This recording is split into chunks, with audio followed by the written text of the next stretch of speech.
मेरे वचन ध्यान धर के सुन और अपना कान लगा, मेरी बातों पर लगा।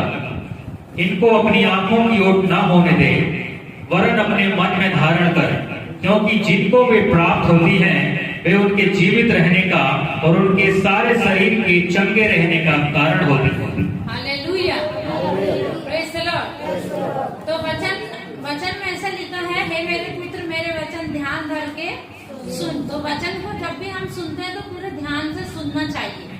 बहुत सारे लोग एकाग्रचित होने के लिए उनको बहुत कठिनाई लगती है, और वो लोगों का शरीर तो एक जगह रहता है पर मन जो रहता है वो बहुत सारी जगह विजिट करता रहता है। बहुत सारी जगह उनका मन घूमता रहता है और विचलित होता रहता है, और उसको इंग्लिश में बोलते हैं प्रेजेंट बॉडी और एब्सेंट माइंड। तो ऐसे कई लोग रहते हैं, और फिर हम उनसे बोलेंगे कितने लोग ऊँग रहे हैं हालेलुया बोलो, तो वे सब बोलने लग जाते हैं हालेलुया। इसका मतलब वास्तव में वो तो यहाँ दिख रहे हैं परंतु वो लोग यहाँ पर है नहीं। हम बोलेंगे कि कितने लोग दुखी है हालेलुया बोलो, तो कोई भी बोलने लग जाता है। तो इसका यही साबित होता है कि वो लोग केयरफुल नहीं बैठे हैं। लेकिन परमेश्वर का वचन हमको कह रहा, जब हम वचन सुनते हैं, जब हम वचन की सेवकाई के बीच में बैठे हैं, तो हमको ध्यान धर के सुनना है हालेलुया। या हम वचन पढ़ रहे हैं तो हमको ध्यान धर। कई बार मैं अपनी बताती हूँ, जब मैं वचन पढ़ती हूँ तो मैं वचन तो पढ़ रही होती हूँ लेकिन मेरा मन कहीं और चला जाता है। कितने लोगों के साथ ऐसा होता है? मेरे साथ तो होता है। मैं वचन तो पढ़ रही होती हूँ पर वास्तव में वो कहीं न कहीं चले जाता है, और फिर वो जो बात शायद परमेश्वर मुझसे करना चाहता वो नहीं होती। इसलिए मैं कई बार फिर अपने मन को डांट के और फिर वापस से पढ़ना शुरू करती हूँ कि मैंने कहाँ से मेरा मन भटका था और फिर मुझे वहीं से पढ़ना है हालेलुया। क्योंकि यहाँ पर आगे भी लिखा है, तेरे इसमें सबसे अधिक अपनी मन की रक्षा कर, क्योंकि जीवन का मूल स्रोत वही है। मन ही है जो क्या करने लग जाता है, भटकने लग जाता है। हम यहाँ पर बैठे भी रहते हैं और हमारा मन जो है कहीं और ही चला जाता है हालेलुया। तो वचन को सुनने के समय में हमको बिल्कुल ध्यान धर के सुनना चाहिए और अपने कान को परमेश्वर की ओर लगाना चाहिए हालेलुया। और इनको अपनी आंखों की ओट ना होने दे। आंखों की ओट ना होने दे मतलब आंख, कई बार वचन ऐसी बातें करता है जो हमारी आंखों के लिए विश्वसनीय नहीं है। मतलब हमारी आंखें उस पर विश्वास नहीं कर पाती, लगता है नहीं ये नहीं हो रहा। जैसे हम देखते हैं पतरस जब बंदी गृह में था, तो रात में वो बंदी गृह में था और स्वर्गदूत आया और पतरस को उसकी पसली में हाथ मारा और उठाया और उसको बोला अपनी कमर कस और अपने जूते पहन और चल। और वो उठा और उसके साथ चलने लगा और द्वार अपने आप खुल गए और वो बाहर निकल के आ गया। और ऐसा लिखा है कि वो उसको विश्वास नहीं हो रहा था, मतलब उसको लग रहा था मैं ये स्वप्न देख रहा हूँ हालेलुया। तो कई बार परमेश्वर हमारे साथ कुछ ऐसे काम करता है जो हमको विश्वास नहीं होते। अगर हम देखेंगे याकूब जो था वो जो परमेश्वर था उसके साथ लड़ा, मतलब परमेश्वर वहां पर आया बेथेल में, वहां पर उन लोगों का मलयुद्ध हुआ रात भर, और लिखा है उसके जांघ की नस दबाई गई। क्योंकि अगर वो शायद जागता था तो और उसको लगता था मैंने सचमुच में युद्ध नहीं किया है, मैं ये सपना देख रहा था।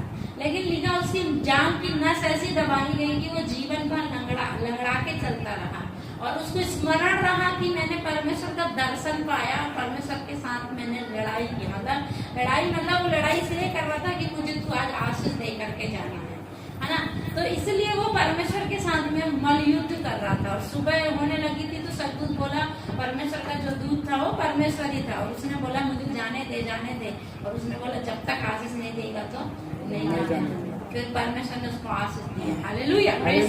तो कई बार ये आंखें जो है जो परमेश्वर के वचन में लिखा है उसको विश्वास करने के लिए रुकावट हो जाती है, क्योंकि परमेश्वर का वचन कहता है तेरी भलाई होगी। लेकिन हम आंख से देखते हैं, अरे हमारे तो बैंक में कुछ अकाउंट में कुछ पैसा नहीं है, हमारे घर में तो आटा चावल नहीं है, हमारे बच्चे तो सुनते नहीं है, हमारा पति तो सुनता नहीं है, फिर कैसे हमारी भलाई होगी है ना। आंख जो देख रही उसी पर हम विश्वास करते हैं ना।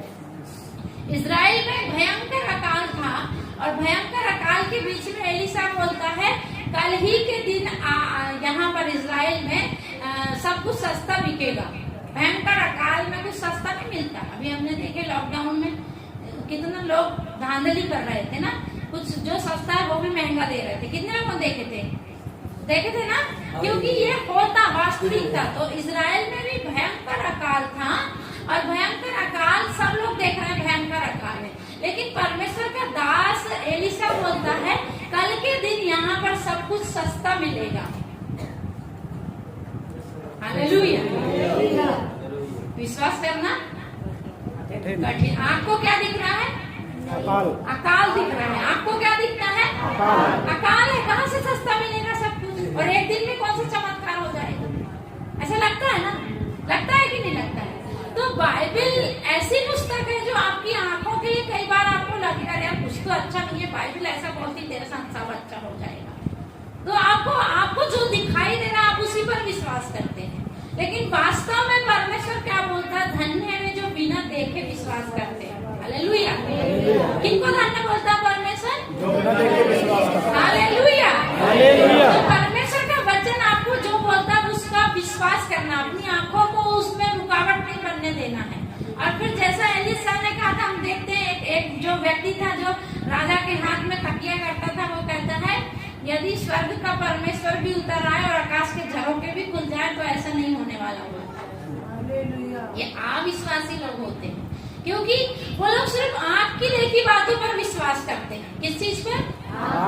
आँख की जो उनकी आंखों को दिखाई देता है केवल और केवल वो उसी पर विश्वास करते हैं। इसलिए वो कहता है कि अगर तेरा परमेश्वर भी उतर के आए, आकाश भी खुल जाए तो कल ऐसा नहीं होगा। हालेलुया।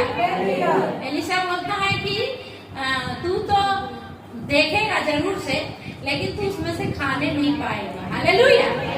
तो जो परमेश्वर के वचन पर विश्वास करता है वो उन आशीषों को देखता भी है और उसको प्राप्त भी करता है। लेकिन कुछ लोग सिर्फ देख करके रह जाते हैं, ऐसा हो सकता है। Hallelujah. Praise the Lord.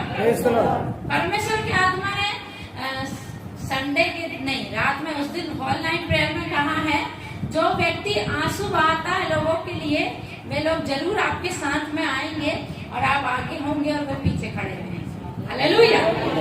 Hallelujah. तो आपको इस वचन पर विश्वास करना है। अगर आप यहाँ पर बैठकर किसी के लिए आंसू बहाते हैं, परमेश्वर उनको जरूर से लेकर के आएगा और आप आगे रहेंगे और वे आपके पीछे रहेंगे। हालेलुया। तो सच में फिर वो एलिशा ने जैसे बोला था परमेश्वर ने वैसा किया। थोमा कहता जब तक मैं अपनी आंख से नहीं देखूंगा यीशु मसीह जी उठा तब तक विश्वास नहीं करूंगा। चेले लोग बता रहे हैं कि देखो यीशु मसीह जी उठा है, लेकिन वो बोलता जब तक मैं अपनी आंखों से देखूं ना, उसके हाथ में जो छेद है उसमें उंगली डाल के ना देखूं, उसके पंजर में हाथ डाल के ना देखूं, तब तक मैं विश्वास नहीं करूंगा। हालेलुया। तो ऐसे लोग बहुत सारे आपको मिलेंगे जो विश्वास नहीं करते। हालेलुया। अगर आप बोलते हैं कि मैं चंगा हो जाऊंगा तो आपको बोलेंगे आप चंगे नहीं हो सकते। ऐसी बीमारी आपको हो गई नहीं, उसकी दवाई नहीं, उसका इलाज नहीं, आप कैसे चंगे हो जाएंगे? हालेलुया। मेरे पेट में जब गोला हुआ 2012 में और मैं डॉक्टर के पास में गई, डॉक्टर ने बोला आपको तुरंत ऑपरेट करना पड़ेगा। मैंने बोली मैं तो ऑपरेट नहीं करूंगी, कोई गोली दवाई होगी तो आप दे सकते हैं। डॉक्टर ने बोला कि कोई गोली नहीं है, बिना ऑपरेशन की कोई इलाज नहीं है। हालेलुया। उसने बोला कोई ऐसा इलाज ही नहीं है कि बिना ऑपरेशन के वो गोला निकाला जाए। लेकिन मैंने बोली मैं तो नहीं करूंगी, मेरे पास जिंदा परमेश्वर है। हालेलुया। तो वो बात साइंस के लिए असंभव, लेकिन मेरा परमेश्वर और मैं उस पर विश्वास करती हूँ, इसलिए मेरे लिए संभव। इसलिए वचन कहता है विश्वास करने वालों के लिए सब कुछ संभव है। हालेलुया। किसके लिए संभव है? तो कभी कभी आपकी आंखें जो आपको दिखाती है उस पर विश्वास नहीं करना, आपको परमेश्वर का वचन क्या बोलता है उस पर विश्वास करना। हालेलुया। आपकी आंखें हमेशा यही दिखाती तेरे हाथ में पैसा नहीं है, तेरे घर में गरीबी है, तेरे साथ कोई खड़ा नहीं है, तेरे जीवन में क्या अच्छा हो रहा है, कुछ भी तो अच्छा है नहीं, जो कुछ भी तुम करते हो विफल हो जाते हो। सब आंख जो है वो यही चीजें दिखाती है, लेकिन परमेश्वर का वचन इसके बिल्कुल विपरीत में बात करता है। हालेलुया।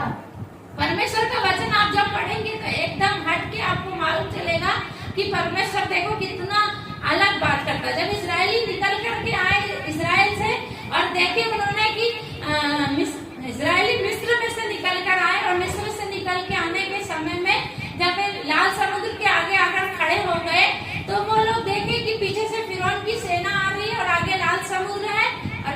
ऐसा है नहीं। हालेलुया। और वो लोग कुड़कुड़ाने लग गए। हालेलुया। और बोलने लगे मूसा को, तू हमको यहाँ जंगल में मारने के लिए लाया है, क्योंकि आगे समुद्र और पीछे फिरौन की